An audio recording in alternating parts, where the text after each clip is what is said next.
L'arnaque via WhatsApp, elle a déjà commencé. Avant d'envoyer l'argent à un proche avec lequel vous êtes en train de discuter sur les réseaux sociaux, prenez la peine de l'appeler avant. Dans cette vidéo, nous allons analyser 3 hypothèses que les arnaqueurs ont possiblement utilisées pour accéder au WhatsApp de la personne. Et nous allons donner 3 solutions simples et efficaces que vous pouvez déjà immédiatement utiliser pour vérifier si vous êtes surveillé ou bien si votre WhatsApp est ouvert sur d'autres applications ou bien sur d'autres ordinateurs que sur votre smartphone.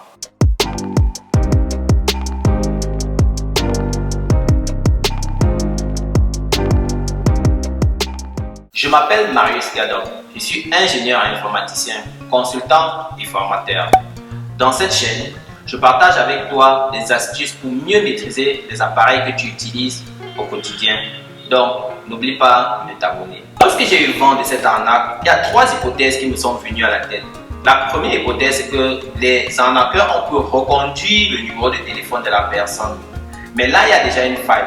Parce qu'en reconduisant le numéro de la personne, vous n'avez pas accès à toutes ses anciennes conversations et vous n'avez pas accès à tous ses contacts. La deuxième hypothèse, c'est que son téléphone aurait pu être cloné. Oui, aujourd'hui c'est possible de cloner un téléphone. Mais pour le faire, il faudrait que la personne ait votre téléphone pendant une certaine période pour le connecter à un ordinateur et pouvoir faire le clone de votre téléphone. Et la troisième hypothèse qui me semble la plus plausible, c'est que l'utilisateur a utilisé son téléphone pour se connecter sur un autre ordinateur. Vous savez qu'il est possible de se connecter via WhatsApp à travers un navigateur ou bien à travers l'application WhatsApp que WhatsApp propose sur les ordinateurs portables. Ce qui est pire avec la nouvelle mise à jour de WhatsApp, c'est quoi?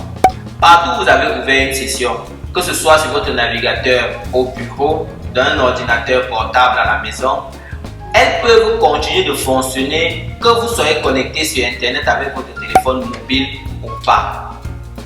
Avec cette astuce, il est bien possible que des personnes puissent communiquer avec des personnes dans votre contact sans que vous ne soyez au courant, sans que vous ne receviez des notifications.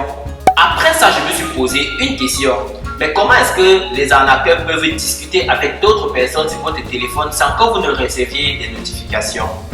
J'ai essayé avec mon téléphone, j'ai bloqué un contact et puis je me suis rendu compte que je ne pouvais pas échanger avec ces contacts. Il y a une autre fonctionnalité dans WhatsApp qui est pour moi utile comme dangereuse, c'est lorsque vous mettez une personne en archive.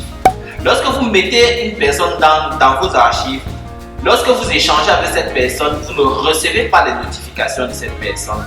Donc je pense que les arnaqueurs ont pris cette personne, ils ont identifié des personnes dans le contact, ils ont mis dans les archives et ils ont continué à discuter avec ces personnes-là. Ça fait que vous pouvez être en train de discuter avec un ami sur WhatsApp, mais vous ne savez pas que l'arnaqueur est derrière en train de discuter avec d'autres personnes. Par contre, vous ne pouvez pas discuter avec les mêmes personnes au même moment. Donc, lorsque ces personnes sont dans les archives, même si vous écrivez, vous ne pouvez pas recevoir des notifications. Je me suis posé une question. À quel moment est-ce qu'on peut ouvrir une session et oublier de la refermer? La première, c'est toujours les réparateurs de nos téléphones.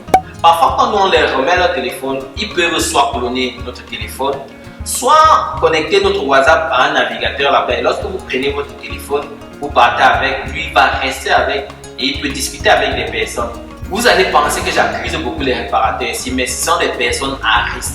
Il faut faire très attention lorsque vous donnez votre téléphone à réparer. La deuxième option, c'est que je me suis rappelé, la dernière fois que je suis allé à l'Ouest, j'avais un document dans mon WhatsApp que je voulais imprimer. Lorsque je suis arrivé au cyber, j'ai connecté mon téléphone avec le navigateur du cyber. La gestionnaire du cyber avait donc accès à mes informations et à partir de là, elle pouvait télécharger le document et l'imprimer. Imaginez-vous, je sois parti du cyber sans fermer ma session. La gestionnaire du cyber pouvait bien utiliser ma session WhatsApp pouvait être là-bas pour écrire à n'importe qui. Comment est-ce qu'on fait pour éviter cela? Il y a 3 choses. La première chose, c'est que dans WhatsApp, il y a une interface qui vous permet de connaître quels sont les appareils où votre téléphone est connecté. De temps en temps, une fois par semaine, une fois par mois, allez vérifier cette option et si vous ne reconnaissez pas un appareil où vous êtes connecté ou bien fermez toutes les sessions qui sont ouvertes verte. Comme ça là, à chaque fois vous allez scanner le code de QR code pour vous connecter. La deuxième alternative, c'est que dans votre téléphone, si vous voyez une application que vous n'avez pas l'habitude d'utiliser, ou bien, soyons radicaux, allez dans votre téléphone, vérifiez les applications que vous n'avez pas utilisées tous ces 3 derniers mois et supprimez-les. Il peut y avoir des applications installées dans votre téléphone dont vous ne maîtrisez pas. Et enfin, comme je le disais au début de la vidéo, n'envoyez pas de l'argent à quelqu'un que vous n'avez pas appelé au préalable pour se rassurer si la personne avec laquelle vous discutez, c'est bien la personne qui est derrière le téléphone. J'espère que cette vidéo t'a aidé à comprendre qu'il faut d'abord t'abonner à ma chaîne pour comprendre exactement ce qui se passe. Deuxièmement, de bien lire les commentaires au niveau des mises à jour de nos applications parce que souvent on les met à jour, on ne comprend pas pourquoi. De savoir qu'il y a des gens qui peuvent discuter avec des personnes sur ton WhatsApp sans que tu ne sois au courant et qu'il faut déconnecter tout le temps ton téléphone des autres devices. À partir de ton téléphone, tu peux le faire, même si tu as oublié, tu ne peux pas rentrer à part ça, me déconnecter maintenant. À partir de ton téléphone, tu peux le faire.